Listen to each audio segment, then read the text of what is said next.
अबे ऐसा लगता है कि पंडा फोन पे बात करते रहता है भगवान से कि कौन से दिन कहाँ मिलेगा। हमारे दिमाग में डाला जाता है शनिवार है हनुमान जी की तरफ चले जा, मंगलवार है शंकर भगवान की तरफ चले जा, गुरुवार है फलाना लक्ष्मी की तरफ चले जा, इतने बजे जाना, इतने बजे मंदिर में जाना, इतने बजे पूजा करना। बिरसा मुंडा ने बोला मैं ऐसे भगवान को नहीं मानता हूँ जो ब्राह्मणों की मानता है। हिंदू राष्ट्र का मतलब होता है आदिवासी मुक्त भारत। जो इस देश को हिंदू राष्ट्र घोषित करना चाहते हैं उसका दूसरा मतलब होता है आदिवासी मुक्त भारत, यानी बगैर आदिवासियों का देश। जिस दिन आदिवासी वनवासी हो जाएगा उस दिन दलित, ओबीसी और अल्पसंख्यक स्वर्गवासी हो जाएंगे। 1993 में भारत सरकार ने संयुक्त राष्ट्र संघ में एक प्रस्ताव भेजा जिसमें लिखा है कि भारत में आदिवासी रहते ही नहीं है। इसका मतलब ये होता है कि भारत में आदिवासी नहीं है और भारत के आदिवासी नागरिक भी नहीं। तो इन लोगों ने आपकी पहचान को भी खत्म कर दिया, आपकी नागरिकता को भी खत्म कर दिया। लोगों ने आरोप लगाया कि बाबा साहब ने संविधान में आदिवासियों को डिफाइन नहीं किया। ये बात गलत है। ना गोंडी तेले वड़की करना, मैं मराठी भी नहीं आती, मैं हिंदी में बोलूंगा। मला मराठी पण येत नाही, मैं हिंदी मध्ये बोलणार। वायता लेकिन मीवा गोंडी और मावा गोंडी ते थोड़ा फर्क मंदा। हाँ, मैं ये जो मीटिंग हुई है, आप लोगों इतनी बड़ी संख्या में यहां उपस्थित है, ये मीटिंग मेरे लिए बहुत महत्वपूर्ण है। मैं चेयर पे अभी बैठा था, भाग्यश्री दाई ने मेरे को बहुत अच्छी बात बोली, एक बात कि भाई चाहे कुछ भी हो जाए अपने लोगों का अस्तित्व कहीं दिखाई नहीं देता, अपने को कुछ नए सिरे से कुछ काम करना चाहिए। ये उनकी सोच है। वो भी ऐसे सोचते हैं कि कोई नया तरीका हमने अपना के काम करना चाहिए। मैं उनका बहुत बहुत धन्यवाद देता हूं कि ये सोच बरकरार है अपने लोगों में। यही तरीका हम लोगों को सबको अपनाना है। ये प्रोग्राम में SC, ST, OBC के लोग भी हैं। मैं सब लोगों को साथ में लेकर ये बात करने जाऊंगा। मैं एक बात आपको बताना चाहता हूं। 1993 में भारत सरकार ने संयुक्त राष्ट्र संघ में एक प्रस्ताव भेजा जिसमें लिखा है कि भारत में आदिवासी रहते ही नहीं है। भारत में आदिवासी रहते ही नहीं है। इसका मतलब यह होता है कि भारत में आदिवासी नहीं है और भारत के आदिवासी नागरिक भी नहीं है। जब भारत में आदिवासी है ही नहीं तो आदिवासी नागरिक कैसे हो सकते हैं? तो इन लोगों ने आपकी पहचान को भी खत्म कर दिया, आपकी नागरिकता को भी खत्म कर दिया। इस पर देश में कोई चर्चा नहीं कर रहा है, कोई पार्टी चर्चा नहीं कर रही है। दलितों को लग रहा है कि यह मुद्दा आदिवासी से जुड़ा हुआ है, इसलिए ये अपन चुपचाप रहो। ओबीसी को लग रहा है कि यह मुद्दा आदिवासी से जुड़ा हुआ है, अपन भी चुपचाप रहो। मुस्लिम को, क्रिश्चियन को लग रहा है कि यह मुद्दा भाई अपना नहीं है, अपन चुप रहो। ताई ने बहुत अच्छी बात बोली कि आदिवासी देश के मूल मालक है और यहां का दलित, ओबीसी और अल्पसंख्यक उनके वंशज है। अगर यह बात सही है कि ओबीसी का, माइनॉरिटी का, अल्पसंख्यकों का, SC का यानी दलित भाइयों का DNA आदिवासियों से मिलता है, इसका मतलब ये इनके वंशज है। लेकिन मैं सबसे पूछ रहा हूं, जब यह बोल दिया गया है कि भारत में आदिवासी रहते ही नहीं, तो आप भी कैसे मूल निवासी हो गए? आप भी तो खत्म हो जाओगे अगर आदिवासी नहीं रहा तो। कौन से आधार पे बोलोगे कि तुम भारत के मालिक हो? क्या प्रूफ है आपके पास? इस देश के दलित को जब बोलना पड़ेगा कि मैं इस देश का मालिक हूं, तो उसको बताना पड़ेगा कि मैं आदिवासियों का वंशज हूं। इस देश के ओबीसी को जब बोलना पड़ेगा कि मैं इस देश का मालिक हूं, तो उसको भी बताना पड़ेगा मैं आदिवासियों का वंशज हूं। यहां का मुस्लिम, यहां का क्रिश्चियन, यहां का सिख जब यह बोलेगा कि मैं मालिक हूं इस देश का, तो उसको भी प्रूफ करना पड़ेगा कि वह आदिवासियों का वंशज है। साथियों, इस देश में एक अलग माहौल बनाया जा रहा है। जिसका यह देश है, उस देश का 7/12 ही बदल रहे हैं लोग। उस देश का मालिक आदिवासी है, यह बात को मानने से इनकार कर रहे हैं, लेकिन दूसरी तरफ एक रणनीति और अपना रहे हैं, आदिवासियों को वनवासी बोल रहे हैं। यह बहुत बड़ा मुद्दा है। जिस दिन आदिवासी वनवासी हो जाएगा, उस दिन दलित, ओबीसी और अल्पसंख्यक स्वर्गवासी हो जाएगा। ये कर तो रहे आदिवासियों के साथ, लेकिन इनका टारगेट दलित भी है, ओबीसी भी है, अल्पसंख्यक भी है। पहले आदिवासी मरेगा, लेकिन बाकी सब लोग वेटिंग लिस्ट में रहेंगे। धीरे धीरे मरेंगे, लेकिन मरेंगे सब। यह बात पहली है। दूसरी बात यह है कि पूरे देश में जितने आदिवासी सांसद थे, जितने दलित सांसद थे, जितने ओबीसी के सांसद थे, किसी को नहीं लगा कि यह मुद्दा पार्लियामेंट में उठाना चाहिए करके। इस मुद्दे को दबाया गया। 93 में बाबरी मस्जिद शहीद हुई, राम मंदिर का मुद्दा खड़ा हो गया। उसके पहले राजीव गांधी को मारे, बॉम्बे ब्लास्ट हुआ।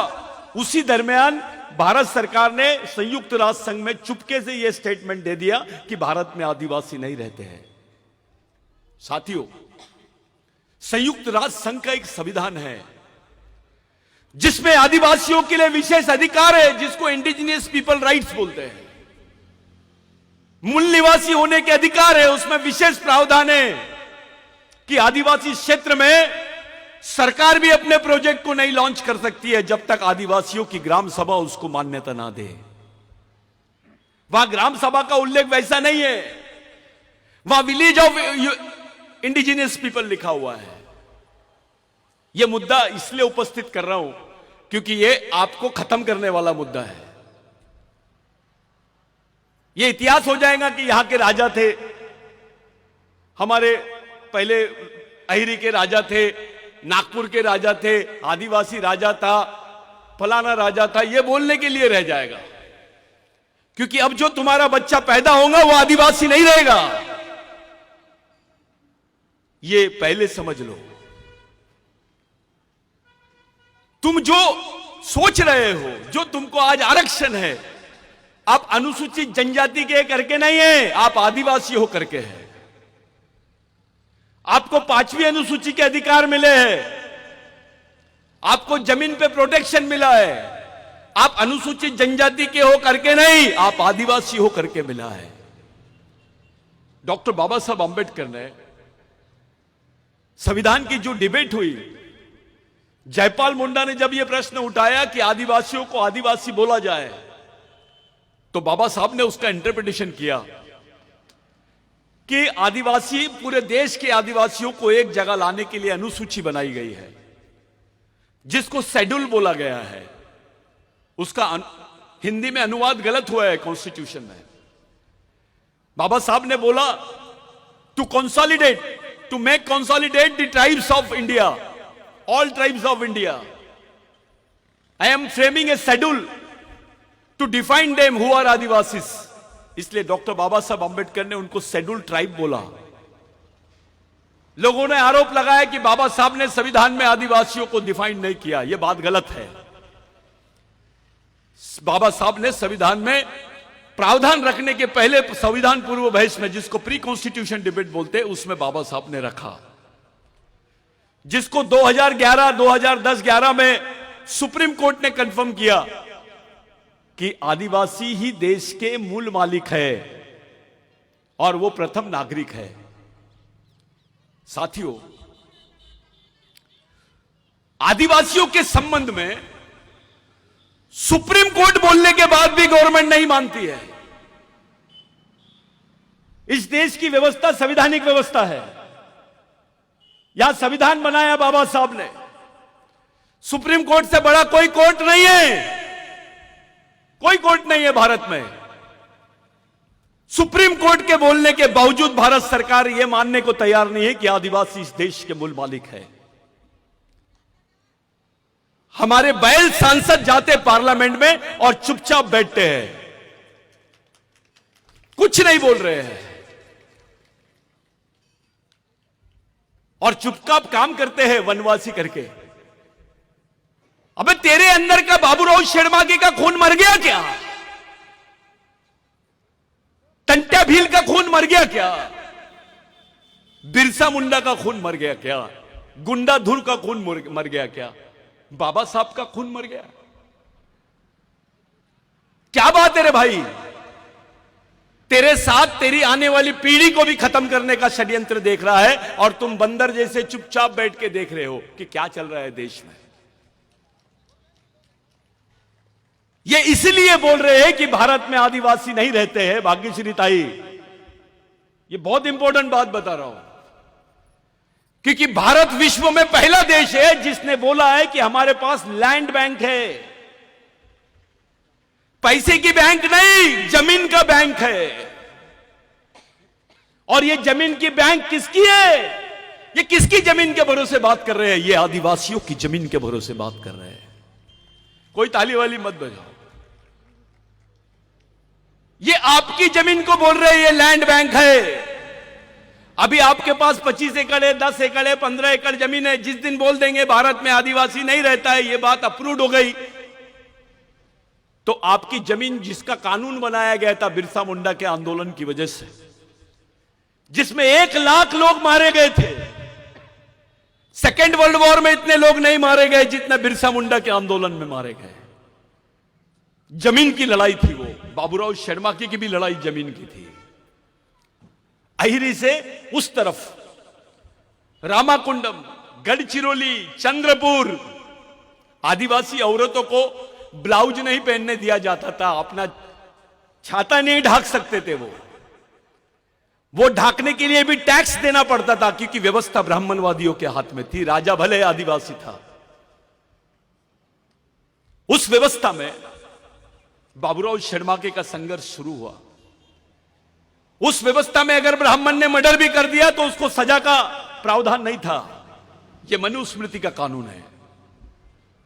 लेकिन जब आदिवासी विद्रोह हुआ, उस विद्रोह के बाद में यहां पर आदिवासियों को एक नाम दिया गया जो विश्व के किसी आदिवासियों को नाम नहीं दिया गया। उसका नाम है क्रिमिनल ट्राइब।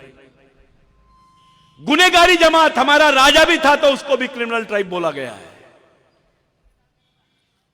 आदिवासी का बच्चा पैदा होते से क्रिमिनल ट्राइब है।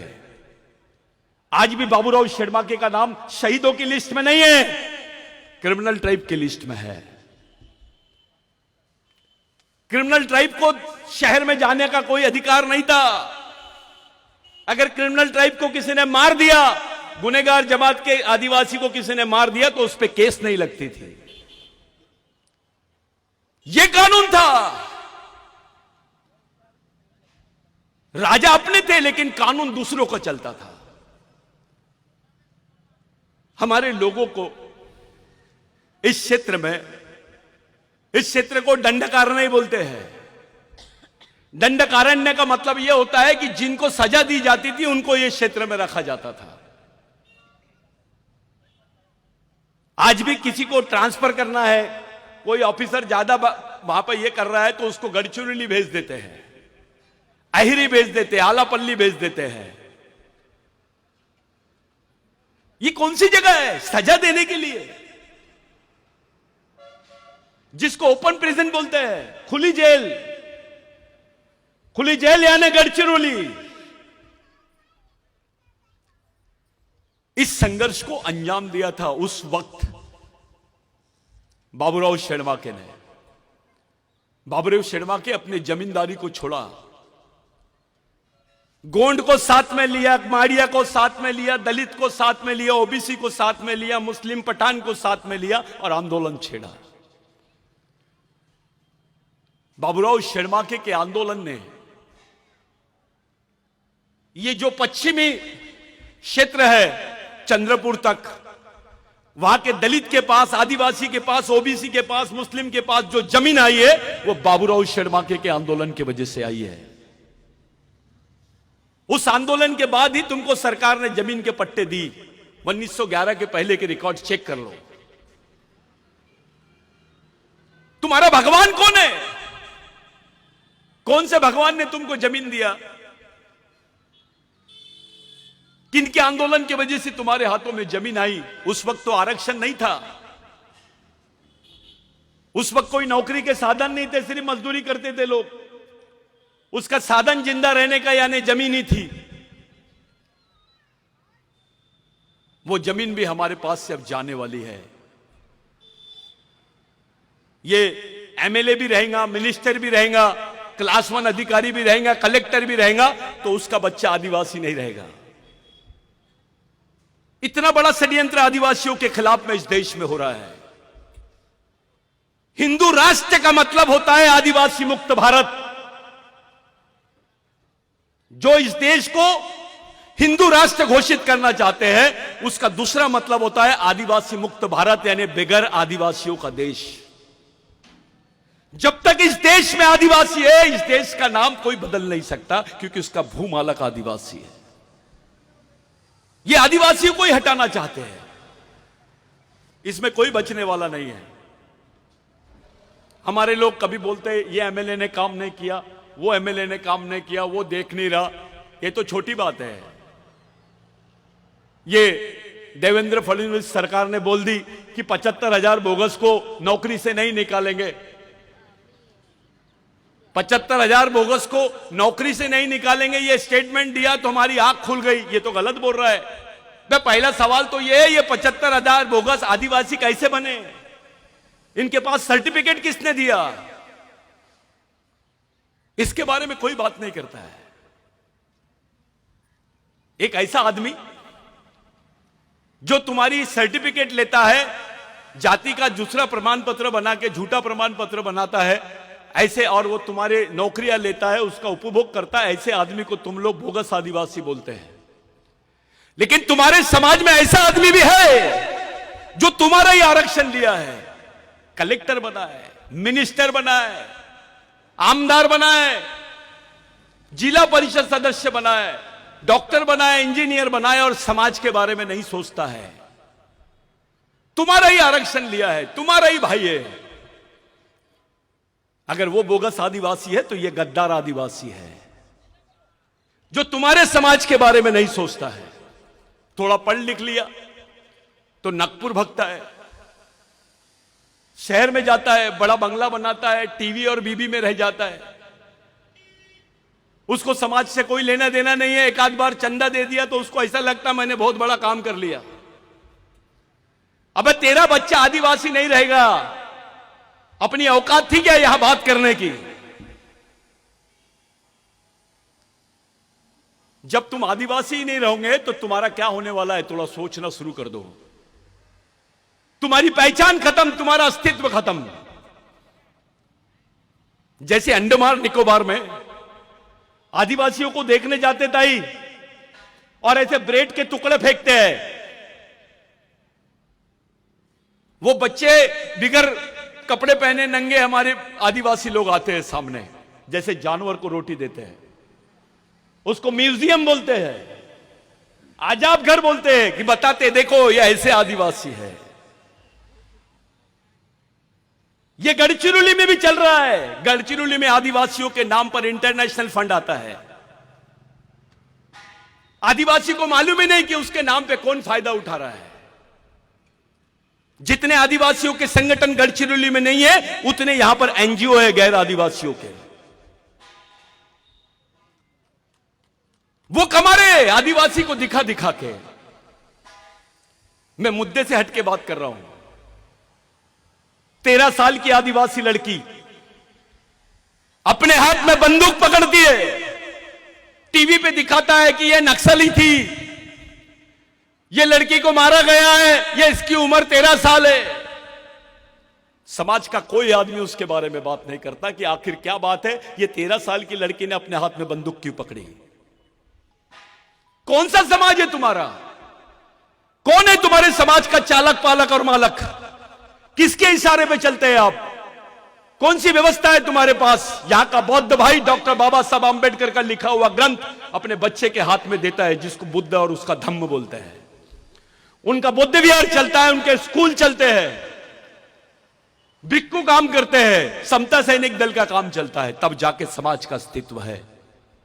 यहां का मुस्लिम भाई 4 साल की उम्र में अपने बच्चे को मदरसा में लेके जाता है, उनके भी स्कूल चलते हैं, बच्चों को जमात में लेके जाते हैं। वो अपने बच्चे के हाथ में कुरान शरीफ देता और बोलता, बेटा ये तेरे जीने मरने का रास्ता है, इसको लेके चल।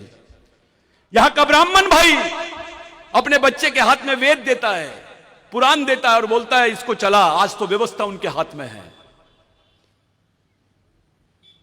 मैं आपसे पूछता हूं, आपके बच्चे ने बोला मैं कौन हूं, मेरा इतिहास क्या है, मेरा वंश क्या है, मैं किस वंश का हूं, मेरा क्या इतिहास है, मैं कौन हूं, मेरे दोस्त कौन है, मेरे दुश्मन कौन है, मेरे को कैसे जीना है।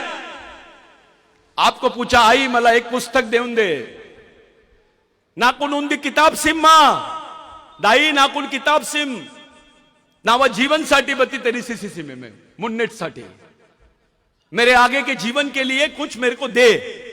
क्या देंगे तुम लोग? क्या है तुम्हारे पास अपने बच्चों को देने के लिए?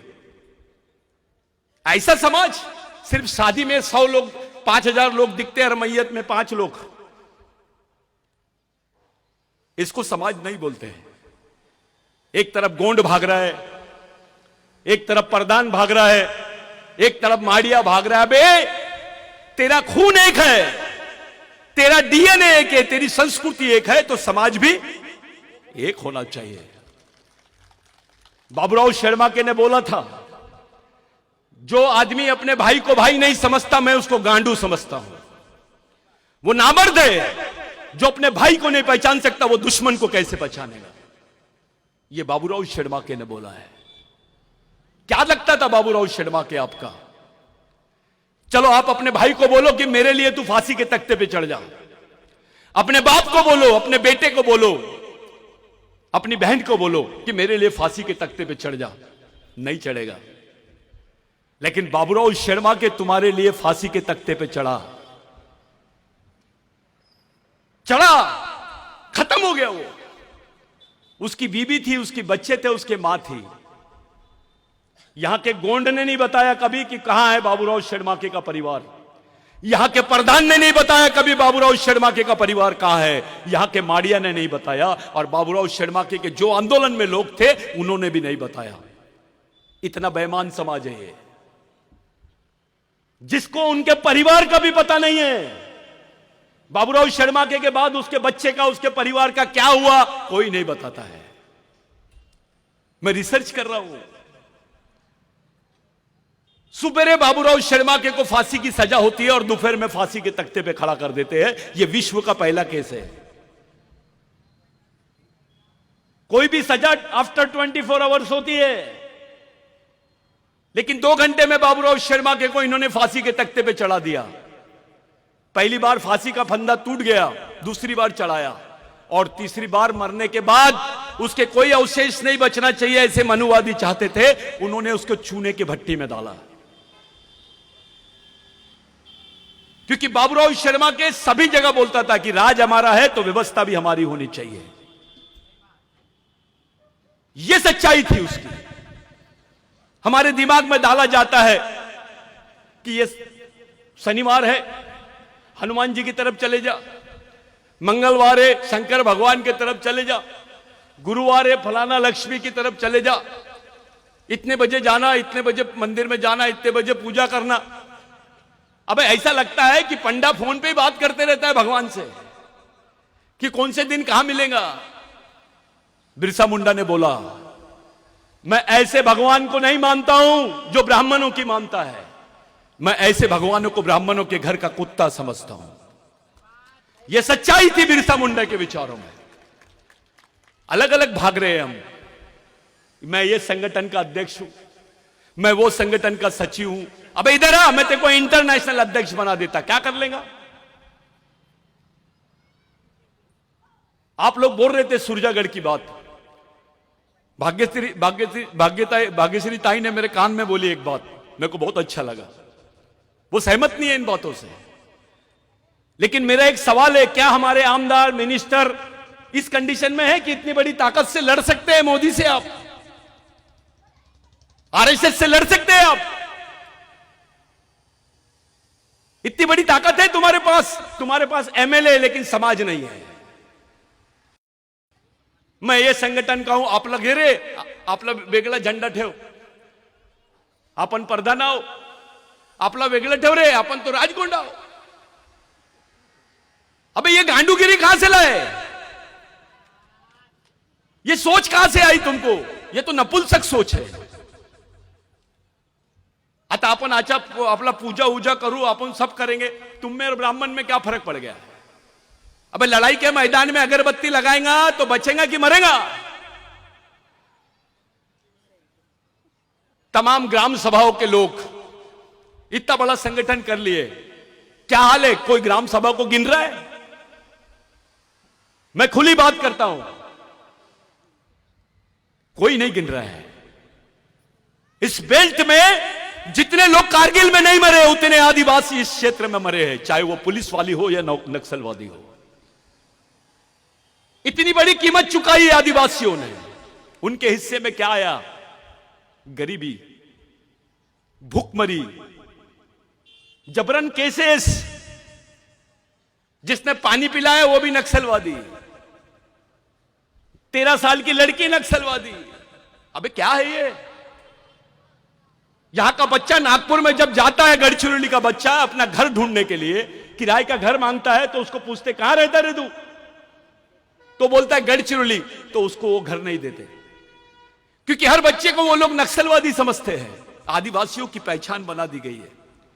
मुसलमान ने कुछ किया तो आतंकवादी, और आदिवासी ने कुछ किया तो नक्सलवादी। ऐसी सोच बना रहे पूरे देश में। हम समझ नहीं पा रहे हैं। ओबीसी को लगता है आदिवासी को बोल रहा ना, अपन चुप रहो। अबे तेरी पहचान आदिवासियों के भरोसे है। आदिवासी बंदूक की गोली से मारता है। मैं ऐसे क्षेत्र में गया था कल, गट्टा, उसके पहले मैं बस्तर में गया था, उसके पहले गढ़चिरौली के बहुत सारे क्षेत्र में गया था। यहां पर बुखार की गोली नहीं मिलती है, पैरासीटामोल गोली नहीं मिलती है, लेकिन बंदूक की गोली मिलती है। एक झोपड़े वाला आदिवासी जिसका झोपड़ा तन्नस के घास का है, जिसके बदन पे आधे कपड़े हैं, उसके घर के बाजू में AK-47 लेकर पुलिस खड़ी है। मामला क्या है? अबे बंदूक बेच के वो आदिवासी को दे दे, कम से कम 2 वक्त की रोटी मिल जाएंगी, 2 कपड़े मिल जाएंगे, उसका बच्चा पढ़ लेगा। ऐसे क्षेत्र बनाया गया आदिवासी क्षेत्र में, पूरी पैरामिलिट्री फोर्स लगा दी गई है, अर्धसैनिक बल लगा दिया गया। ऐसा लगता है कि लड़ाई आदिवासी क्षेत्र में चल रही है। मेरे को समझ में नहीं आता नक्सलवादी भी कौन सी लड़ाई लड़ रहे हैं। यह हालत आदिवासियों की क्यों हो रही है? हमारा जो पब्लिक रिप्रेजेंटेटिव है, हमारा जो प्रतिनिधित्व करने वाले लोग हैं, वो चुप क्यों है? मैंने आदिवासी अधिकारी कर्मचारियों को देखा, आरक्षण का मसला आता तो चंदे देते हैं। अरे कुछ नहीं, आरक्षण होना चाहिए, प्रमोशन मिलना चाहिए, लेकिन आश्रम स्कूल का बच्चा भूख से मरता है, उसके साथ बलात्कार होता है, उसका आंदोलन करते हुए कोई कर्मचारी नहीं दिखता, कोई नहीं दिखता। 20-20 दिन तक के ताई आदिवासी बच्चों के साथ बलात्कार हुआ है आश्रम स्कूल में।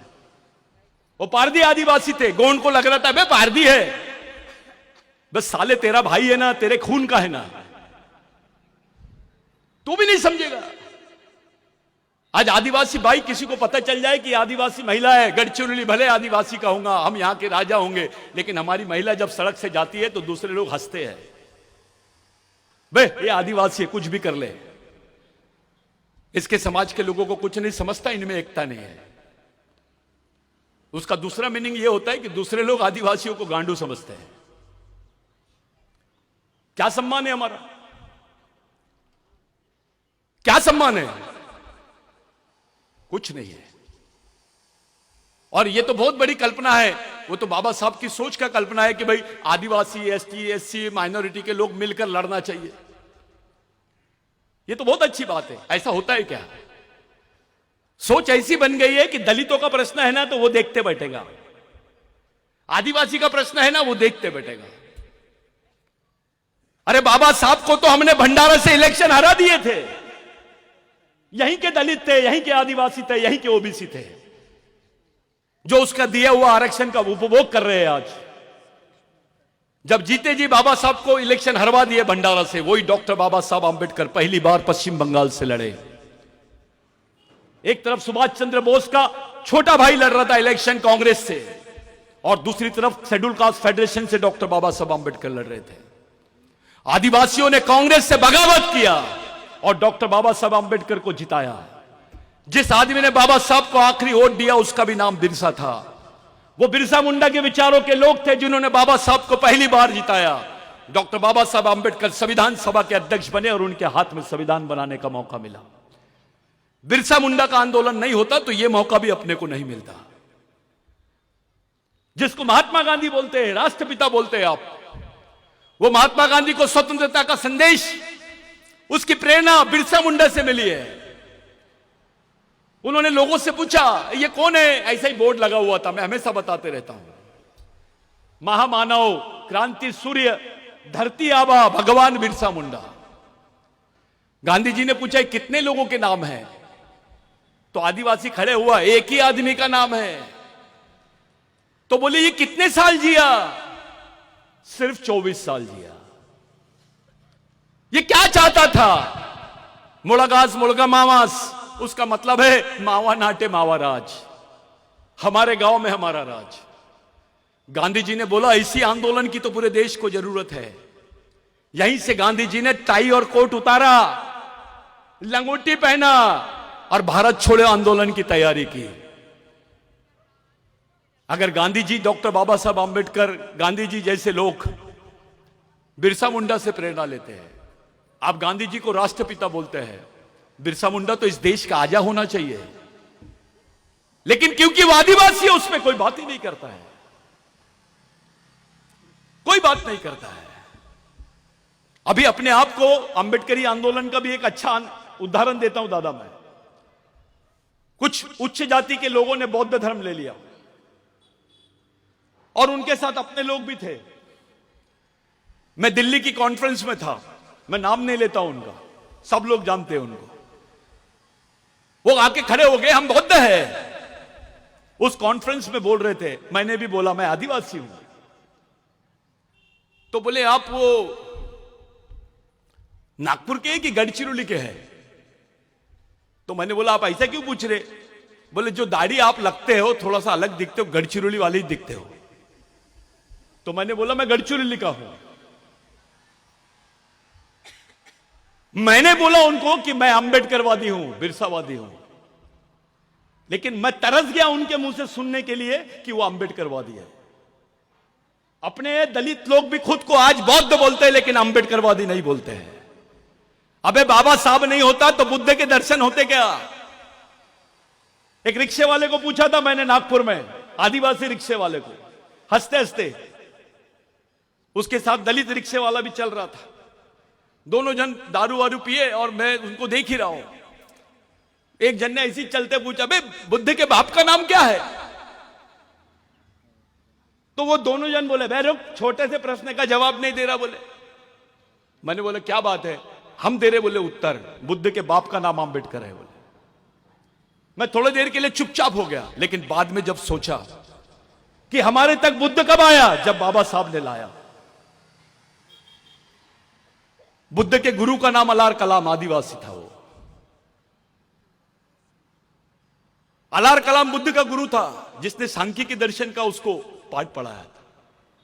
लिंगो, गोंड को लगता है मैं लिंगो, लिंगो मेरा है, गोंड है, राजगोंड है। प्रधान बोलता हीरा सुक्का मेरा है।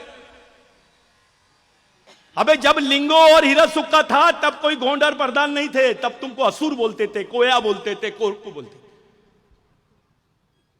दस्यु बोलते थे तुमको। तब कहां से गोंड और प्रधान आ गए? सबसे दुनिया के आदिवासी, भारत के आदिवासियों में सबसे बेवकूफ आदिवासी यानी गोंड और प्रधान। इनके झगड़े के वजह से समाज के ये हाल हुए हैं। अपने आदमी को नहीं पहचानते। जो बिरसा मुंडा का आंदोलन था, मेन बात पे आ जाते हैं। 1 लाख लोग मरे, उनके रिकॉर्ड पे नाम नहीं है।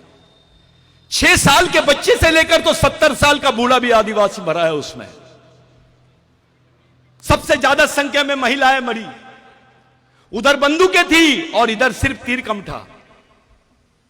बिरसा मुंडा ने उस लड़ाई को जीता है। उस लड़ाई का नतीजा था कि ब्रिटिश गवर्नमेंट इंग्लैंड में जाके एक कानून बनाई जिसको लैंड एक्विजिशन एक्ट बोलते हैं, जिसको भूमि संपादन अधिनियम बोलते हैं, जिसमें लिखा हुआ है कि आदिवासी की जमीन गैर आदिवासी नहीं ले सकता है, और गैर आदिवासी तो क्या सरकार भी नहीं ले सकती है। अगर यह कानून नहीं होता तो अपने गरीब आदिवासियों के पास में जमीन नहीं होती, अपने जो राजा घराने के लोग हैं उनके पास भी जमीन नहीं होती, क्योंकि दूसरे लोग आदिवासियों को सम्मान नहीं देते। मैं बोलूंगा ये आदिवासी डॉक्टर है, ये आदिवासी इंजीनियर है, ये भाग्यश्री ताई हमारी आदिवासी रॉयल फैमिली से आती है, अपना ही आदमी उसको सम्मान देता है, दूसरे लोग नहीं देते। ये सच्चाई है। बाबा साहब को दलितों का नेता, ओबीसी समाज के महात्मा फुले का नेता। बे बाबा साहब तो पूरे देश का बाप था। महात्मा फुले जिससे बाबा साहब ने प्रेरणा ली, बिरसा मुंडा जिससे बाबा साहब ने प्रेरणा ली। कुछ लोग मेरे को पूछते हैं कहां लिखा हुआ है, तो मैं ये जमीन पे बोल रहा हूं, गढ़चिरौली की नर्मदा का जो यहां का जमीन का आंदोलन था। कौन सी नदी है?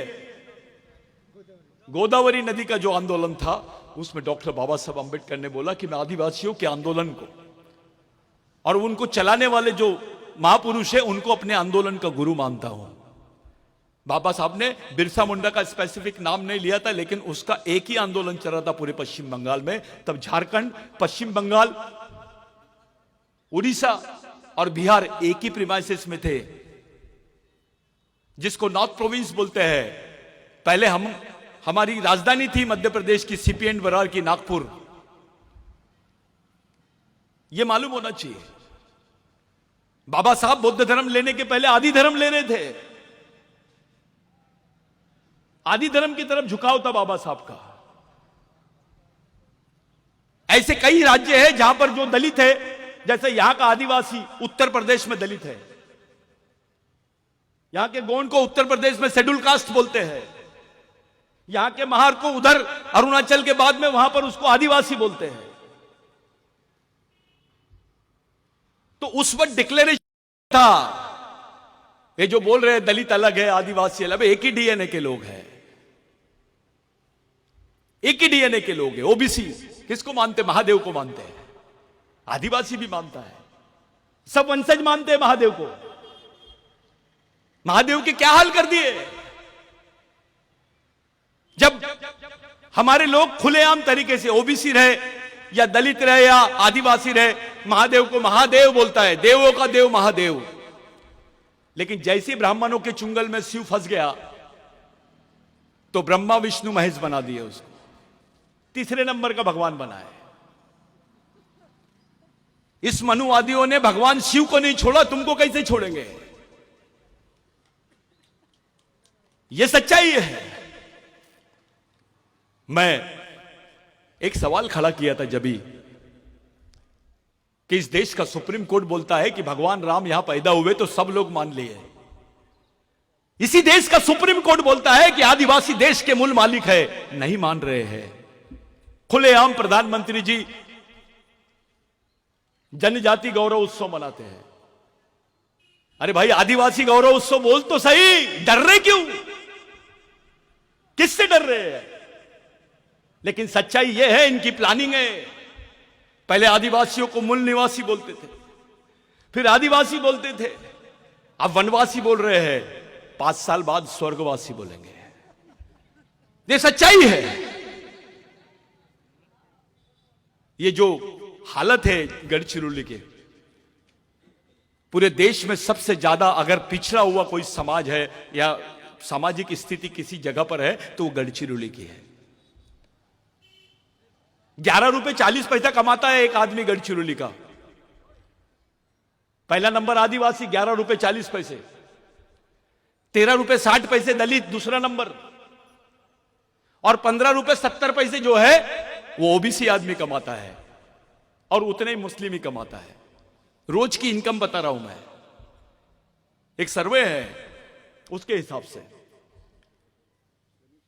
10 रुपए में कैडबरी की चॉकलेट नहीं आती, रोटी कैसे लाएगा वो? कैसे जिएगा वो? जंगल से गोंद नहीं लाएगा, जंगल से महुआ नहीं लाएगा, तेंदू नहीं लाएगा, तो जिंदा रह सकता है क्या वो? और अब तो तुम्हारे जंगल में भी कब्जा हो गया है। अब जंगलों में घुसने की परमिशन नहीं है आदिवासियों को। कानून बना रहे हैं कि एक भी आदिवासी दिखा कुराड लेके तुम मार दो गोली।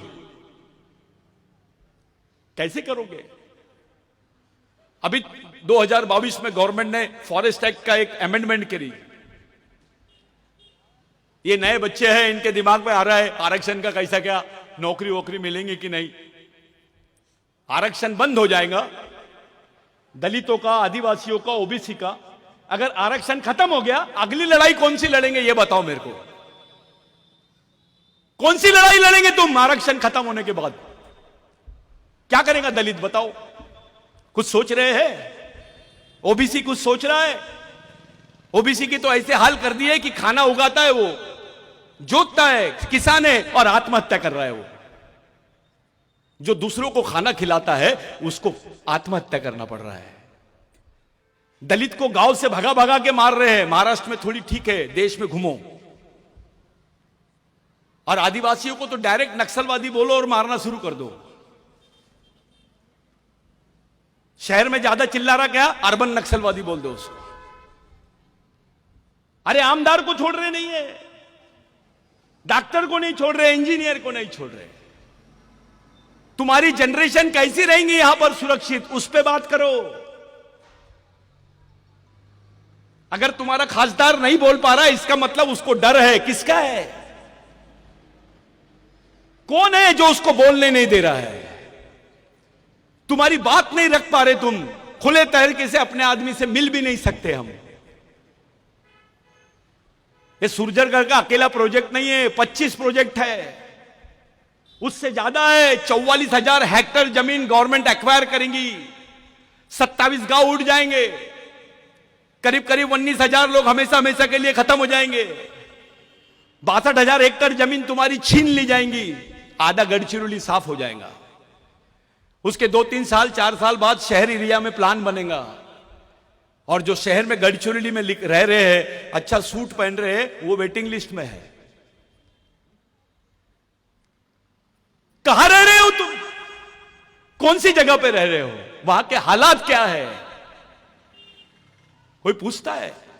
खुल के बात नहीं कर पाते। पत्रकार खुल के लिखता नहीं है, टीवी खुल के बताती नहीं है, ना तुम्हारे पास मीडिया है। सोशल मीडिया पे ज्यादा बात किए तो कोई भी एक लड़के ने गलती कर दिया तो उसको, एक लड़की को अभी कुछ दिन पहले अंदर कर दिया उसको। सोशल मीडिया पे उसको चिढ़ाई, उसने कुछ डाल दी, सामने वाले ने एफआईआर कर दिया। तुम्हारे मोबाइल ब्लॉक कर देते हैं। तुम्हारे बच्चे पढ़े लिखे रहेंगे, वो जाएंगे कहां? कौन सोचेगा? अगर सरकार तुम्हारे बारे में सोच रही नहीं है तो समाज के लोगों का फर्ज है कि उसके बारे में सोचे। लेकिन यहां तो समाज नाम की चीज ही खत्म हो गई है। सिर्फ संगठन नाम की चीज है, पार्टी नाम की चीज है। कभी बैठ के सोचे क्या कि हमारे बच्चों का क्या होगा, अपनी आने वाली जनरेशन का क्या होगा? चलो यहां पे जितने आदिवासी है उसमें से एक जन खड़ा होकर बताओ, अगर आरक्षण खत्म हो गया, तुम्हारे जमीन के अधिकार खत्म हो गए, तुमको आदिवासी नहीं है ऐसा डिक्लेयर कर दिए, उसके बाद तुम जिंदा कैसे रहोगे और कौन सी लड़ाई लड़ोगे? लाओ, किसी को भी लाओ, कोई पंडित को लाओ, पीएचडी करने वाले को लाओ, किसको भी लाओ, मेरे को समझा के जाए वो।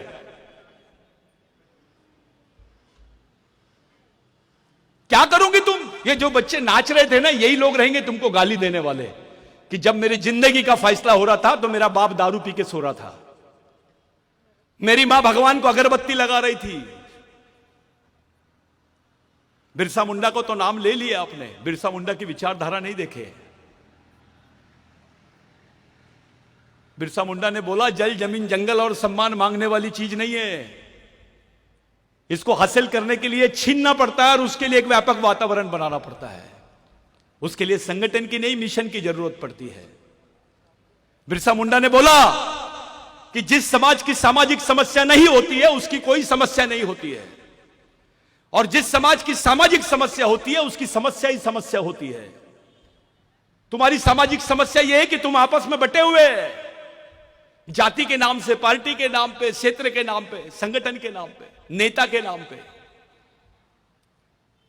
जिस दिन समाज की आंतरिक समस्या सॉल्व हो जाएंगी, सब सॉल्व हो जाएंगी। थोड़े देर के लिए एक उदाहरण देता हूं। मेरे पास कल कुछ लोग मेरा घेराव किए, अरे सतीश पेंदाम बहुत बड़ी बड़ी बातें करता है, आदिवासियों के बारे में बता, यहां के आदिवासियों के बारे में बोल, हम कैसे बचेंगे उसके बारे में बता। मैंने उससे एक ही बात पूछा, एक ही साथ एक ही दिन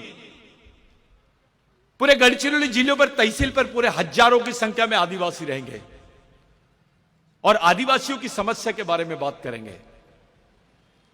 एक ही दिन में पूरी गढ़चिरौली पे एक भी जन अपने घर में नहीं रहेगा, सब सड़क पे आ जाएंगे। कहां भागेगा कलेक्टर? कहां भागेगा नेता? कहां भागेंगी पुलिस? इतनी बड़ी संख्या में होने के बावजूद, इतना बड़ा आदिवासी परिवार होने के बावजूद आदिवासी खामोश है और देख रहा है उसके भाई को पीट रहे हैं। इतना मरा हुआ समाज तो नहीं है भाई। दलित भाइयों में भी एक अंबेडकरी भाई को कुछ बोले तो नीला झंडा पकड़ के निकल जाता है वो। 5 घर रहे भी तो चले जाते कलेक्टर ऑफिस और कमिश्नर ऑफिस, क्योंकि बाबा साहब की सोच है उनके दिमाग में। हमारे आदमी ने तो बाबूराव शर्मा के को समझा ही नहीं, किताब लिख देता है बाबूराव शर्मा के राजगोंड, एक लिखता है प्रधानांचा वारिस, एक लिखता है माड़िया गोंड। अब ये सोच है कि मजाक है? बाबूराव शर्मा की सोच को उसका विस्तार कर रहे हैं कि उसको कम कर रहे हो, तुम उसको खत्म कर रहे हो। मैं 3 मुद्दे बहुत महत्वपूर्ण रख रहा हूं, चाहे वो ओबीसी रहे, दलित रहे, मुस्लिम रहे, कोई भी रहे। 3 साल बाद में किसी के भी लायक गढ़चिरौली रहने लायक नहीं रहेगा, क्योंकि गढ़चिरौली की 70% जमीन जो है वो कारखाने में तब्दील हो जाएंगी। भारत का सबसे बड़ा मिनरल क्षेत्र जो है, यहां पे जो माइनिंग क्षेत्र है वो गढ़चिरौली बनने वाला है। एक एग्जांपल देता हूं, अभी जो चालू है ना काम सुरजागढ़ का, इतने सारे, इससे समझ में आता है कि 200 सवा 200 करोड़ रुपए रोज का वो काम है। नेपाल देश है, 200 करोड़ रुपए रोज की इनकम नहीं है, उसकी रेवेन्यू नहीं है, पाकिस्तान की रेवेन्यू नहीं है, बांग्लादेश की नहीं है। गढ़चिरौली एक देश बन गया है, देश में। भारत के किसी भी कोने में जाओ और बताओ मैं गढ़चिरौली से आया हूं, तो पहले नीचे ऊपर देखता है। महिला ने भी बोली कि मैं गढ़चिरौली से आई हूं, तो उसको भी नीचे ऊपर देखते हैं। ये पहचान बना दिए है, चाहे ओबीसी हो, एससी हो या एसटी हो या मुस्लिम हो। मेरे भाइयों, अपने बच्चों को कैसे बचाओगे इसके बारे में पहला बताओ। अगर आरक्षण खत्म हो गया तुम्हारी पहचान खत्म हो गई। अंतरराष्ट्रीय संविधान में भी बोल दिया गया कि आदिवासी भारत में नहीं रहते हैं। तो आज भारत के संविधान में बाबा साहब था, जयपाल मुंडा था, तो तुमको कुछ मिल गया। बाबूराव शर्मा के था, टंट्या भील था, राघोजी भांगरे था, बिरसा मुंडा था, तो तुमको कुछ मिल गया। महात्मा फुले था करके कुछ मिल गया। 2025 में इंटरनेशनल कॉन्स्टिट्यूशन बनने जा रहा है। अब इंटरनेशनल कॉन्स्टिट्यूशन यानी अंतरराष्ट्रीय संविधान, वे भारत के संविधान में तुम्हारा स्थान नहीं है। तुम्हारे को 5वीं अनुसूची के अधिकार है, 75 साल बाद भी तुमको नहीं मिल पा रहे हैं। तुम्हारा आरक्षण था, दूसरों को दे दिए। अगर अंतरराष्ट्रीय संविधान में लिख दिया गया कि आदिवासी भारत में नहीं है, तो तुमको कौन सी सुविधा मिलेंगी और तुम जिंदा कैसे रहोगे? ये गढ़चिरौली के लोग कपड़े पहन के हैं, थोड़ा अंदर जाओ, बस्तर बॉर्डर पे जाओ, छत्तीसगढ़ में जाओ, झारखंड में जाओ, उड़ीसा में जाओ। मैं ऐसे घर बताता हूं जहां मैं जाता हूं, 3 दिन में एक बार खाना बनता है। 3 दिन में एक बार खाना बनता है। मैंने लॉकडाउन में आदिवासियों को घास पकाते हुए देखा हूं, पत्थरों को उबालते हुए देखा हूं। ये हालत है अपने समाज की। काम नहीं है मेलघाट में लोगों को, भूख से मर रहे हैं ताई। काम नहीं है उनके पास, भूख से मर रहे हैं, 800 रुपए में खून बेच रहे हैं। साला जिस क्षेत्र में सबसे ज्यादा कुपोषण है वहां ब्लड बैंक लगता है, रक्तदान शिविर। बाद में पता चलता है कि सब 800 रुपए में खून बेचते हैं और बेचारे राशन लाते हैं। डॉक्टर बोलता है खाना खाएगा तो खून बनेगा, लेकिन सरकार आदिवासियों को बोल रही है कि खून देगा तो खाना मिलेगा। यह सच्चाई है। ऐसी अवस्था आदिवासियों की है। कोई अपने बच्चों को बेच रहा है, कोई अपनी किडनी बेच रहा है। मैं ऐसे क्षेत्र है जहां पे आदिवासी बच्चे गायब होते थे, उनकी इंटरनेशनल लेवल पे किडनियां बिकती है। आदिवासी का 800 रुपए में खून लेते हैं और इंटरनेशनल लेवल पे 8000 रुपए में बिकता है आदिवासियों का एक बॉटल खून, क्योंकि उसमें रेजिस्टेंस पावर ज्यादा रहता है। ये तुम्हारे समाज के साथ में हो रहा है। ऐसा कौन से समाज के साथ में हो रहा है? कौन सा काम कर रहे हैं तुम? संगठन बनाने से नहीं चलेगा, वैचारिक मिशन खड़ा करना पड़ेगा समाज का। एक नेता बनाओगे तो 5 साल काम देगा, लेकिन एक सामाजिक कार्यकर्ता बनाओगे तो जिंदगी भर समाज के लिए काम करेगा। यह परमानेंट प्रोसेस है, इस पर काम करो। पाइली के 50 संगठन है अपने पास। संगठन में नाम है, मैं अध्यक्ष हूं, मैं यह, तो क्या करेगा बे? पुलिस मारती है आदिवासियों को, नक्सली भी मार देते हैं आदिवासियों को। उनकी वकालत करने वाला कोई नहीं होता। ना पुलिस से बात करते हैं, ना नक्सलियों से बात करते हैं। यह परिस्थिति भी आती है यहां। उसकी वकालत करने वाला कोई नहीं है। खामोश खड़ा है समाज, बोल नहीं पा रहा है, इससे बड़ी संख्या में रहने के बावजूद चुप है हम। हमारी महिलाएं, बिरसा मुंडा ने बोला था, जिस बच्चे की मां होशियार वो बच्चा जिंदा रहेगा, उसका भविष्य सुरक्षित। लेकिन जिस बच्चे की मां बेवकूफ, वो बच्चा मरने वाला है। यह बिरसा मुंडा की सोच है। आप जिस बिरसा मुंडा पे बात कर रहे हो, बिरसा मुंडा ने बोला आर्थिक रूप से गरीब रहेंगे चलेगा,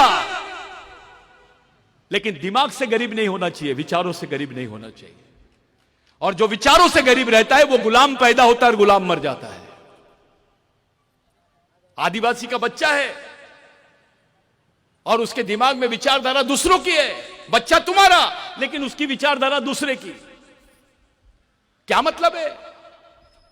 अरे बकरी भी पालती है अपने बच्चे को, गाय भी पालती है।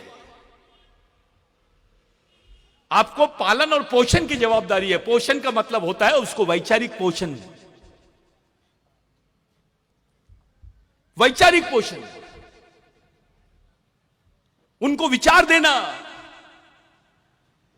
हम तो बिगर विचारों के लोग हैं। आदिवासियों का कोई सामाजिक केंद्र नहीं है, कोई सामाजिक मिशन नहीं है, कोई सामाजिक व्यवस्था नहीं है, सब अलग अलग भाग रहे हैं। अभी सिवनी में मध्य प्रदेश दो आदिवासी लोगों के बैग में 5 किलो मटन मिला था, गाय का 5 किलो मटन मिला था। उनके घर में कोई मेहमान होंगे तो बेचारों की औकात नहीं होंगी बकरे का मटन खाने की, सस्ता मिल रहा है करके गाय का मटन ला लिया और वो गाय का मटन खा रहे थे, ले जा रहे थे। उनको बजरंग दल के लोगों ने देखा, वीडियो बनाया और मारते हुए उनको और दोनों को मार डाले। कोई मध्य प्रदेश के नेता ने कुछ नहीं बोला। बिरसा ब्रिगेड ने मध्य प्रदेश को बंद कर डाला, सिवनी पूरा बंद कर डाला। मेरे से कुछ लोगों ने बोले, अरे वो तो गलत किया ना सतीश भाऊ, गाय का मटन खाया ना, गाय तो अपनी माता है। बिरसा मुंडा ने क्या बोला, बे गाय तेरी मां है तो भैंस बड़ी मां है, क्योंकि उससे ज्यादा दूध देती है, वो भी दूध तुम पीते हो। क्योंकि वो काली है करके तुम उसको मां नहीं बोल रहे, मां तो मां है, चाहे गोरी रहे या काली रहे। और जब तुम उसको मां मानते हो, तुम अपनी मां के दूध का बिजनेस करते क्या? कहा जाता है जब तुम अपनी मां के दूध का बिजनेस करते हो तो।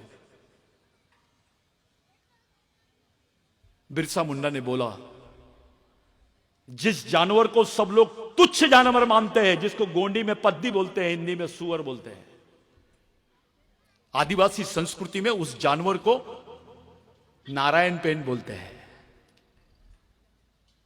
पद्दी को गोंडी ते पद्दी तुन अपन नारायण पेन इंतरोम। जिस संस्कृति में एक तुच्छ जानवर का स्थान भगवान के जैसा है, वहां इंसान का कितना बड़ा स्थान होगा ये सोचो। अरे आदिवासी संस्कृति से जुड़े हुए लोग हैं, यहां से भगवान निर्माण हुए हैं। मोहम्मद पैगंबर कुरैश आदिवासी थे, हजरत बिलाल वो भी आदिवासी थे, जीसस क्राइस्ट वाइजा आदिवासी था, बुद्ध मारिया, ये तो आदिवासी संस्कृति से निकले हुए लोग हैं। महादेव की तो बातें नहीं कर रहा मैं, लिंगों की बातें नहीं कर रहा। सब लोग बदनाम करते हैं आदिवासियों को, हंसते हैं। एक सम्मेलन था दिल्ली में, कुछ लोग मजाक कर रहे थे अपने आदिवासियों के नाम पर। अरे आदिवासी लोग मव्वे के झाड़ की पूजा इसलिए करते हैं क्योंकि मव्वे की दारू पीते हैं। मैं चुपचाप था, मैं बाद में उठा, मैंने बोला, हमारे बिरसा मुंडा ने बोला कि जब चावल नहीं हुआ था, गेहूं नहीं हुआ था, जवार नहीं होती थी, तब आदमी मव्वे का इरुक और मव्वे के रोटियां बनाता था और वो खा के जीता था 10,000 साल पहले। और तब से लेकर आज तक आदिवासी मव्वे के झाड़ को अपना पेन मानता है। ये वो कौम है जो एक झाड़ से बेईमानी नहीं करी। 20,000 साल से 10,000 साल से हमारा संबंध है। ये आदिवासी संस्कृति है। पूरे विश्व के वैज्ञानिक बोलते हैं कि जो पर्यावरण है वो आदिवासी संस्कृति ही बचा सकती है। लेकिन अफसोस है, भारत में सरकार बोलती है जंगल बचाओ, पर्यावरण बचाओ, जंगली जानवर बचाओ। अबे ये तीनों को जिसने बचाया, आदिवासी बचाओ कभी नहीं बोलती। मेरे दिमाग में एक प्रश्न आया, बाबा आमटे जी है, उनका यहां पर आश्रम है। मैं एक बार मिला था उनसे, गांधीवादी थे वो। जब यहां वो आए थे, उनके पास 2 एकड़ जमीन थी। हिमलकसा में उन्होंने काम शुरू किया। प्रकाश आमटे जी है, इसी जमीन पर, इसी गढ़चिरौली में उनका डेवलपमेंट हुआ। सरकार भी वही थी, व्यवस्था भी वही थी, वहां उनका डेवलपमेंट हो गया। उनको मैक्से अवार्ड मिला, देश के बड़े बड़े अवार्ड उनको मिले। मेरे मन में क्वेश्चन आया, उनका डेवलपमेंट हो सकता है गढ़चिरौली में, यहां के मूल मालिक आदिवासी का, यहां के गरीब दलित का, यहां के ओबीसी का डेवलपमेंट क्यों नहीं हो सकता है? यह सवाल खड़ा है मेरे सामने, जबकि व्यवस्था तो वही है। रहा है हमारा डेवलपमेंट। 14 अप्रैल, 15 नवंबर, 9 अगस्त, शिवरात्रि, हमारी तो पूरी लग गई है। हमारा जो भी महापुरुष होता था, राम जी को अपने झूठे बेर खिलाई सबरी ने। मैं बोल सकता हूं क्या 5-10 मिनट? 5 मिनट बोल सकता हूं और हाँ ठीक। नहीं, ताई से परमिशन लेता हूं। ताई बोलू? हाँ ठीक। सबरी बोलते हैं। सबरी की उम्र भगवान राम से ज्यादा थी। 12 किस्म के बेर होते हैं, 6 किस्म के पॉइजनस बेर होते हैं और 6 किस्म के बेर मेडिसिनल होते हैं। उसमें इम्यूनिटी पावर बढ़ाने की ताकत होती है। जो पॉइजनस बेर थे उनको चबा के, जो अच्छे बेर थे उनको सबरी ने सामने रखा और राम जी को दिया, क्योंकि वो इसका इलाज कर रही थी। सबरी वैद्य थी, भील आदिवासी थी, डॉक्टर थी वो। राम जी पेशेंट थे, वो अच्छे हो गए। सबरी की उम्र राम जी से बड़ी, लेकिन व्यवस्था देखो। राम भक्त सबरी, राम जी के मां से बड़ी उम्र की लेडी को भगवान के चरणों में रख दिया। जो डॉक्टर है वो पेशेंट के पैर पड़ रहा है। हनुमान जी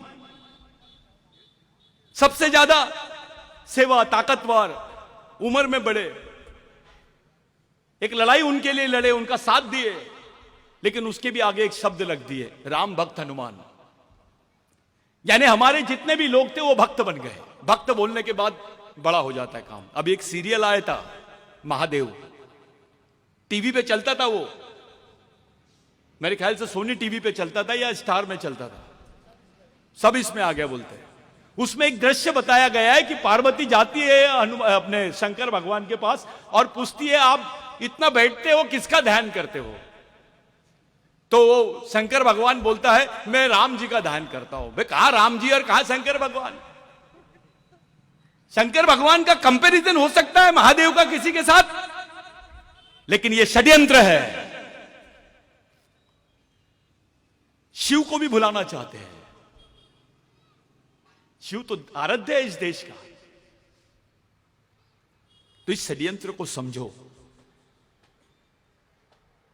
जो मेहनत करता है, गड्ढे खोदता है, दिन भर खेती में काम करता है, थोड़ी सी दारू भी पी लिया तो अपना पढ़ा लिखा आदमी बोलता है उसको, चल दारू नको पियो।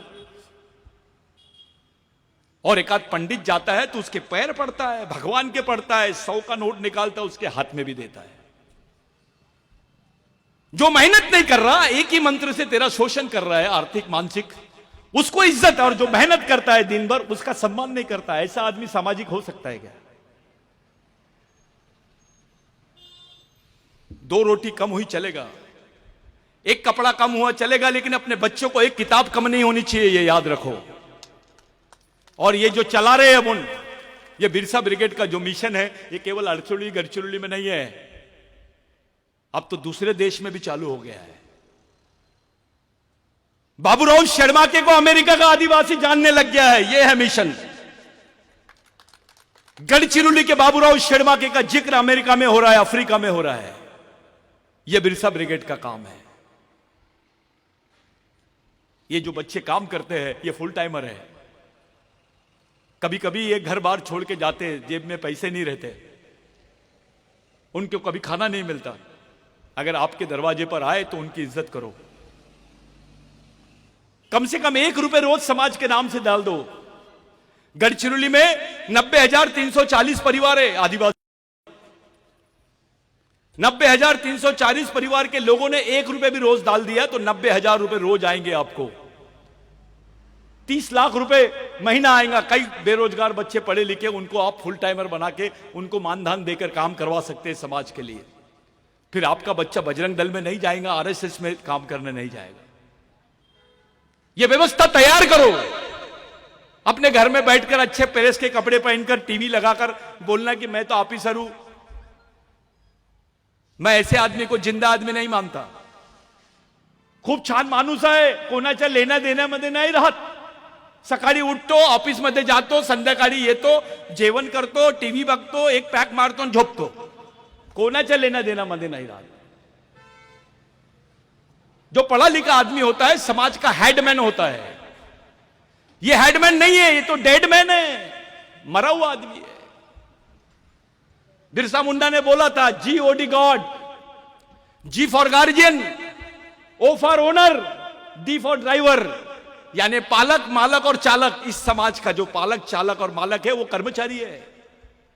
उसको बिरसा मुंडा ने गॉड बोला, लेकिन उल्टा हो गया, DOG डॉग हो गया। वो डॉग यानी कुत्ता, जिसकी अपनी कोई सोच ही नहीं है, जिसकी अपनी कोई सामाजिक सोच नहीं है, वो उसकी जिंदगी कुत्ते की जैसी है। यह बिरसा मुंडा ने बोला है। बाबा साहब के बच्चे मर जाते थे तो बाबा साहब को एक 15-15, 20-20 दिन बाद पता चलता था कि उनके बच्चे का देहांत हो गया है। इसको सामाजिकता बोलते हैं। म्युनिसिपालिटी की गाड़ी आई महात्मा फुले की बॉडी को लेने के लिए, इसको सामाजिकता बोलते हैं। चूने के भट्टे में डाल दिए बाबूराव शेरबाके को, उसके हड्डियों के छितरे छितरे कर दिए, इसको सामाजिकता बोलते हैं। हंसते हंसते टंटा बिल ने फांसी का तख्ता अपने इस पे बदन पे लगा दिया और बोला, उसको पूछे कि किसके दर्शन करना चाहता है। 22 साल 23 करीब 30 साल से अपनी बहन को नहीं देखा था, अपने घर के लोगों को नहीं पहचानता था बिरसा मुंडा, वो टंटा बिल। उसको पूछिए आप किसको देखना चाहते हो, तो बोले मेरे लिए मेरा समाज भगवान है, एक बार दिखा दो उनको। जो समाज को भगवान समझते थे ये वो लोग हैं। इनकी कुर्बानी की वजह से आप जिंदा है। कोई ऊपर से नहीं आया, कोई आमदेव बाबा, रामदेव बाबा, कामदेव बाबा नहीं आया। बहुत चल रहा है आजकल, अपने लोग पढ़े लिखे, मैं तो रामदेव बाबा कर तो सकारी। अबे रामदेव बाबा को बोल 6 फीट का गुड्डा आदिवासी महिला के जैसा खोल के बता दे, इधर की कमर उधर हो जाएंगी। को रामदेव बाबा नहीं रहेगा, कामदेव बाबा हो जाएगा। आदिवासी आदमी को कोई समझाने की जरूरत नहीं है, उसके खून में ईमानदारी है, उसको किसी शंकराचार्य आवा बावा की जरूरत नहीं है। अपनी संस्कृति को पहचानो, अपने आप को पहचानो, अपने समाज को पहचानो, अपने जीवन को पहचानो, आने वाली पीढ़ी के बारे में सोचो, उसको इंसान बोलते हैं। यह आंदोलन तुमको जमा करके कोई राजनीति के चक्कर में नहीं है। मैं यहां सबके खिलाफ में बोल रहा हूं, हो सकता है यहां से निकलूं, मेरे को निपटा दे, लागू है। लेकिन एक विकेट जाएंगी तो सबकी टीम आउट हो जाएंगी। आपके लिए, मेरे लिए, ये हमारी अंतिम पीढ़ी द्वारा अंतिम पीढ़ी को बचाने के लिए लड़े जाने वाली अंतिम लड़ाई है। अगर ये लड़ाई आप हार गए, इसके बाद भारत में इतिहास में नहीं मिलेगा आदिवासी। जो अपने आप को आदिवासियों के हितैषी समझ रहे हैं, ये उनके लिए भी होमवर्क है। जो अपने आप को आदिवासी का नेता समझते हैं, उनके लिए भी होमवर्क है। जो अपने आप को आदिवासियों का साहित्यिक विद्वान समझते हैं, उनके लिए भी होमवर्क है। जो आदिवासियों का हितैषी समझते हैं, अंबेडकरवादी समझते हैं, उनके लिए भी ये हितैषी है। जो फुले अंबेडकरवाद पे बात करते हैं, उनके लिए भी होमवर्क है कि इस देश में आप बचोगे कैसे विदाउट आरक्षण, विदाउट जॉब। जिंदा रहने की रेमेडी क्या है? गड्ढे खोदने का काम करता है आदिवासी। अब गड्ढे खोदने की मशीन निकल गई है, वो भी काम तुमको नहीं मिलेगा। जिएगा कैसे वो? काम ही नहीं रहेगा तो जिंदा कैसे रहेगा? ये सोचने का समय है। ये ताली बजा के कार्यक्रम में मैं बहुत अच्छा बोल रहा हूं, कोई कव्वाली गाने नहीं आया मैं। मेरे लिए ये शायद हो सकता है मैं अभी यहां से चले जाऊं, कहीं दूसरी जगह जाऊंगा, मैं तो मेरा काम है वो। ये लड़के आपके बीच में है, कोई आपस में झगड़ा मत करो। सब संगठन के लोग एक जगह आओ, बैठो। मैं बड़ा, तू पैगंबर, मैं खुदा, ये वाला कार्यक्रम नहीं होना। ईमानदारी से बैठो, सब एक जगह बैठो। नहीं समझ रहा तो किसी दलित भाई को भी पूछो कि बाबा इसका क्या रेमेडी है। कोई ओबीसी भाई को बुलाओ, कोई मुस्लिम भाई को बचाओ, उनको ये भी समझाओ मैं मर रहा हूं, तू वेटिंग लिस्ट पे है। मैं जल्दी मरूंगा, तू थोड़ा बाद में मरेगा, लेकिन तड़पेगा मेरे से भी ज्यादा, लेकिन मरेगा जरूर। तो ये चीजें सही है। इस देश में ये बच्चियां बैठी है, मासूम बच्चियां है, पढ़ रहे हैं, मेहनत कर रहे हैं, जग रहे हैं। आप लोग कर्जा ले रहे हैं, कोई अपना घर बेच देता है, कोई लोन लेता है अपने बच्चों के लिए, कोई एजुकेशन लोन लेता है। अब तो आदिवासी एजुकेशन ले रहे हैं, लोन ले रहे हैं, उनको भी कहीं वो मिल रही है। वो एजुकेशन लोन फेंटते फेंटते उसको 12 साल लग जाते हैं। बाप रिटायर्ड हो जाता, बेटा इंजीनियर बनने के बाद बेरोजगार। ये रिजल्ट है उसका। बड़ी बड़ी कंपनियां आदिवासियों की है क्या? दलितों की है, ओबीसी की है। वो तो उच्च वर्णीय के है। वो तुम्हारे बच्चों को जॉब क्यों देंगे रे भाई? मुसलमान की दाढ़ी देखते हैं तो चमक जाते हैं, इसको नौकरी क्यों देना? तुम्हारे पास क्या है? तुम्हारे हक में क्या है? कोई आर्टी पार्टी की बात नहीं कर रहा मैं। किसी पार्टी के पास में प्रोग्राम नहीं है तुम्हारी जगह, तुमको एक जगह लाने का और तुमको सही सामाजिक रास्ते पे लाने का। बाबा साहब ने बोला है, संघर्ष के पथ पर धर्म की नहीं, संस्कृति की और संघर्ष की जरूरत पड़ती है। वहां कोई धर्म काम में नहीं आता। बाबा साहब विश्व का पहला आदमी है जिसने धर्म में अमेंडमेंट किया, संशोधन किया। बाबा साहब की जो 22 प्रतिज्ञा है वो बौद्धिज्म में नहीं है। सच्चाई है ये, क्योंकि बाबा साहब इस व्यवस्था के खिलाफ में विद्रोह कर रहे थे, जिसको हम धम्म बोलते हैं। वो जीवन जीने का मार्ग भी है और विद्रोह भी है, जैसे यहां पर उलगुलान की बात करते हैं। बाबा साहब ने जिस बुद्ध को रखा वो भी बिहार में जन्मे थे, वहीं बिरसा मुंडा जन्मे। और जहां बाबा साहब जन्मे हैं मऊ में, वहीं पे टंटा भील जन्मे है। बाबा साहब की मां टंटा भील की कहानी सुनाती थी बाबा साहब को। ये रिलेशन कोई नहीं बताता है। महात्मा फुले, राघोजी भांगरे, रामाजी भांगरे की बात करते थे, जिसका पिताजी भी फांसी में गया, उसका बाप भी, उसका काका भी, पूरा परिवार फांसी में लटक गया राघोजी भांगरे का। वो अंडमान निकोबार की जेल, जिसको काला पानी की सजा बोलते हैं, यहां गए, उसके कोई जिक्र नहीं होता भारत में उनके बारे में, क्योंकि वो आदिवासी है। आदिवासी राजाओं को बंदूक की नोक पर लिखने लगा है, चल जमीन सरेंडर कर, तेरा राज खत्म कर। ये बस्तर में हुआ, ये गढ़चिरौली में भी हुआ। जब दमन शुरू होता है पूंजीवाद का, साम्राज्यवाद का, तो वो किसी को नहीं गिनता। कितना पैसा होगा तुम्हारे पास? चलो 100 करोड़। कोरोना के समय में मैंने दलितों को भी देखा हूं 1 करोड़ 20 लाख का बिल देते हुए, आदिवासियों को 25 लाख का बिल देते हुए देखा हूं मैंने। तुम्हारे बच्चे को आश्रम स्कूल में पढ़ा रहे हैं, 1ली से 10वीं तक के बच्चा पास ही होता है साला, उसको लेटर लिखना नहीं आता है। ये बैकडेटेड एजुकेशन है। जिस तरीके से बैकडेटेड मेडिसिन खाओगे तो रिएक्शन हो जाएगा, उसी तरीके से बैकडेटेड एजुकेशन आदिवासियों के बच्चों को दे रहे हैं। ये पॉइजन है। 12वीं में जाता है लड़का, एक लेटर नहीं लिख पाता है, स्कॉलरशिप का लेटर नहीं लिख पाते बच्चे। जैसे कुक्कुट पालन करते हैं, जैसे मुर्गी पालते हैं, बकरे पालते हैं, वैसे आदिवासी बच्चों को पाला जा रहा है। आश्रम स्कूल में ताली मत बजाओ। आश्रम स्कूल में आदिवासी का बच्चा मर जाता है तो आदिवासी ऑफिस से तुमको चेक आता है 30,000 रुपए का, कि तुम्हारा बच्चा मर गया है, 30,000 रुपए ले लो। इसका मतलब यह होता है कि आदिवासी के बच्चे की जान की कीमत 30,000। ईद का बकरा 1 लाख रुपए का बिकता है। जानवरों से भी कम हो गई है आदिवासी बच्चों की जान की कीमत। इस पर कोई बात नहीं करता है। मैं ऑफिसर आओ, टाई और कोट पहन लेगा, बाबा साहब दिखने की कोशिश करते हैं। अबे तेरा बच्चे की जान की कीमत क्या है, उस पे बात करना।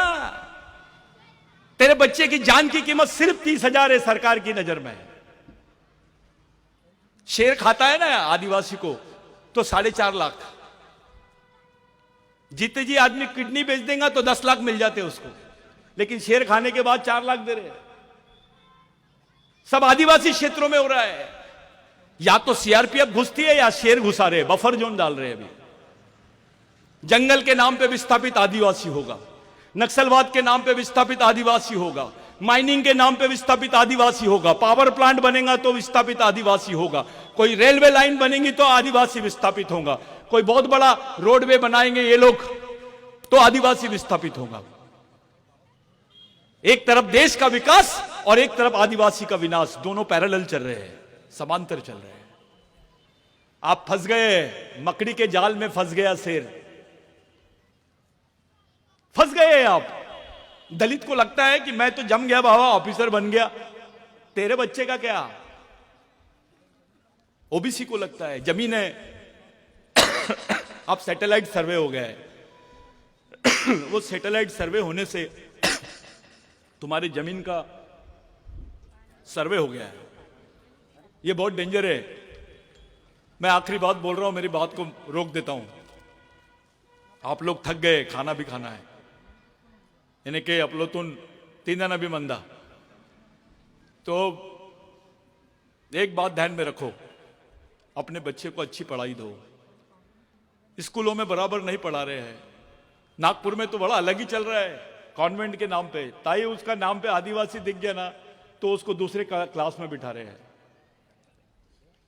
दूसरी कक्षा में बिठाते। आदिवासी समझ में आ गया तो गवर्नमेंट से पैसा ले रहे और बाजू के रूम में बिठाते उसको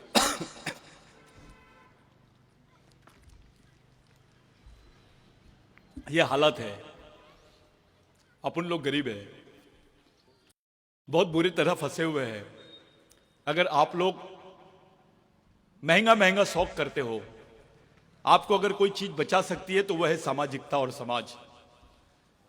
वो समाज नाम की ताकत को खड़े कर दो, आप लोग बच पाएंगे, नहीं तो अपने को कोई नहीं बचा पाएगा। अपन फंसे हुए, नेताओं को बोलने से, उंगली करने से कुछ होने वाला नहीं है। हमारी भूमिका क्या है ये बताओ बस। आदिवासी तो लड़ाई में भी नहीं है, वो देश के मुख्य प्रवाह से भी बाहर है, और जो लड़ाई लड़ने का वो दावा करता है उस लड़ाई से भी बाहर है वो। ये सच्चाई है। पूरा देश गढ़चिरौली के लोगों पर देख रहा है, खास करके पूरे देश के आदिवासी गढ़चिरौली पर एक नजर मार रहे हैं कि गढ़चिरौली के लोग बहुत संघर्ष करते हैं, लेकिन यहां परिस्थिति कुछ अलग है। गढ़चिरौली के लोग तो जातिवाद करते हैं, गढ़चिरौली के लोग तो पार्टी के नाम से बटे हुए हैं, गढ़चिरौली के लोग तो अपना या सेक अपना देख, स्वार्थी है, सामाजिक रूप से गद्दार है। यह गढ़चिरौली के आदिवासियों की स्थिति है। गरीब है, दिमाग से भी गरीब है। पूरे देश के आदिवासी तुमकी तरफ एक आस भरी निगाह से देख रहे हैं कि ये हमारे जो भाई लोग हैं कुछ करेंगे तो उसका फायदा पूरे देश में होगा। और उसी एक्सपेरिमेंट को अंजाम देने के लिए हम लोग गढ़चिरौली में काम शुरू किए हैं। अभी सालेकसा, देवरी, कोरची, ये पूरे बेल्ट में हम लोग तैयारी कर रहे हैं। एक दिन एक ही समय पर पूरे गढ़चिरौली में 1 लाख आदिवासी सड़क पर आएंगे और यहां के आदिवासियों की समस्या पे बात करेंगे। ये एक्सपेरिमेंट करेंगे। 1 लाख लोगों को सामाजिक सदस्यता बनाने का हम लोगों ने निर्धार किया है। कोई आए या ना आए, कोई साथ दे या ना दे, गांव गांव जाने का काम हमने शुरू किया है। आप लोग इस मिशन को चलाओ। यहां कोई अध्यक्ष फध्यक्ष नहीं है, राजा का बेटा राजा नहीं और नेता का बेटा नेता नहीं। समाज के गरीब आदमी का भी बच्चा समाज का नेतृत्व करना चाहिए करके यह मिशन खड़ा किया है। आपकी मेहनत, आपकी सोच, आपकी ईमानदारी, आपकी समझदारी ही समाज को बचा सकती है। आओ सब लोग मिलकर काम करते हैं। यहां कोई नेता वेता नहीं है। यह भाग्यश्री ताई का मंच है, संगठन है। ये ताई का है, ये दादा का है, ये भाऊ का है, धुर्वे भाऊ का है, सबका है। ये समाज की संपत्ति है जो विचारों पे चलती है। मेरा ऐसा मानना है पर्सनल। नेताओं के विचारों से समाज बच नहीं सकता। अगर समाज बचेगा तो शहीदों के विचारों से बचेगा, क्योंकि उन्होंने समाज के लिए कुछ दिया है। उन विचारों से हम लड़ सकते हैं, उसी विचारों के आड़ में हम बच सकते हैं। आज जरूरत है हमको बाबा साहब की, आज जरूरत है टंट्या भील की, आज जरूरत है महात्मा फुले की, संभाजी महाराज की और बाबूराव शेड़माके की, धरती आबा भगवान बिरसा मुंडा की। आप लोग बहुत देर से बैठे हैं, एक अच्छी मीटिंग आप लोगों ने की है, एक पंचायत अपनी बैठी। ये बच्चे जो काम कर रहे थे, वो आयोजक है, वो बोल नहीं पा रहे थे। ऐसा लगता है कि वो कार्यक्रम कर रहा है तो उसको करने दो, ऐसा मत करो। इसमें समाज की हंसी होती है। सब मिलकर काम करो, अपनी मेहनत का कुछ पैसा मिशन के लिए दो। बाहर का आदमी आपके समाज को नहीं चलाएगा, आप ही को चलाना पड़ेगा। अपनी जवाबदारी को समझो और ये दिमाग में डाल दो कि ये आपकी आखिरी पीढ़ी को बचाने के लिए लड़ी जाने वाली आखिरी लड़ाई है, और जो लड़ रही है वो भी आखिरी पीढ़ी है। इस आखिरी लड़ाई की तरफ अपन लोग सब मिलकर बढ़ेंगे तो शायद कोई रास्ता निकल जाएगा अपने आने वाली पीढ़ी के लिए। नहीं तो गढ़चिरौली में आदिवासी थे, आदिवासी राजा था, आदिवासी लोग थे, इनको बहुत अधिकार थे, खुश रहे थे, नाच रहे थे, लेकिन अभी गायब हो गए। इतिहास बन जाएंगे हम। कुछ गलत बोल दिया होगा तो माफी, किसी दिन और हम लोग बैठेंगे, बात करेंगे। आज के लिए मैं यहीं रुकता हूं। कुछ मेरे मन में कुछ बातें थी जो मैं चाहकर भी नहीं बोल पाया, लेकिन एक बात है, आपसी समन्वय से ही हम कुछ रास्ता निकाल सकते हैं। हम अपने ही आदमी को दुश्मन बोल देते हैं, उसको बैठा के समझाओ। दलित, ओबीसी, आदिवासी, ये प्रोग्राम में नहीं मिलना चाहिए ताई। बंद रूम में बैठो, आपस में बैठो, कुछ चर्चा करो। चर्चा भी करो और खर्चा भी करो, कोई रास्ता निकालो। आप लोग फंसे हैं, रास्ता आप ही को निकालना है। एक सामाजिक अपनापन रखो। मुसलमान को नहीं लगना चाहिए कि यह आंदोलन उसका नहीं है। बाबूराव शेड़माके और बिरसा मुंडा, उससे कोई लेना देना नहीं है, अंबेडकर का कोई लेना देना नहीं है। ओबीसी को नहीं लगना चाहिए कि बिरसा मुंडा से कोई। मैं आखिरी बात बोल के जा रहा हूं। इस देश में सबके 7/12 पे लिखा हुआ था भूधारक, चाहे वो मुस्लिम हो, ब्राह्मण हो, ओबीसी हो, दलित हो, आदिवासी हो, सबके 7/12 पे भूधारक लिखा हुआ था। बिरसा मुंडा के आंदोलन ने तुमको भूमालक बनाया है। यहां का ओबीसी भी कर्जदार है बिरसा मुंडा का, यहां का दलित भी कर्जदार है, यहां का मुस्लिम भाई, क्रिश्चियन भाई भी कर्जदार है, यहां का आदिवासी और ब्राह्मण भी कर्जदार है। विचारों की कोई जात नहीं होती, जैसे डॉक्टर की कोई जात नहीं होती। कुछ भी हुआ तो हम लोग राजनीतिक तरीके से सोचते हैं। जैसे काय झाला डोको दिखतं एनएसइन देऊन टाक, काय झाला रे पोट दुखतं एनएसइन देऊन टाक, काय झाला मला खुजली होता है एनएसइन देऊन टाक। हर बीमारी की एक ही दवा, वो साला एक्शन करने के बजाय रिएक्शन कर लेती है, और यही समाज के साथ हो रहा है। एक ही दवा, हर चीज का हल। सत्ता में आएंगे तो करेंगे, काय का सत्ता में? राष्ट्रपति है तुम्हारी देश की, उसके राष्ट्रपति रहते हुए यह बोला जा रहा है कि भारत में आदिवासी नहीं रहते हैं। अब कौन सा पद लाओगे तुम बताओ? राष्ट्रपति से बड़ा कोई पद है क्या देश में?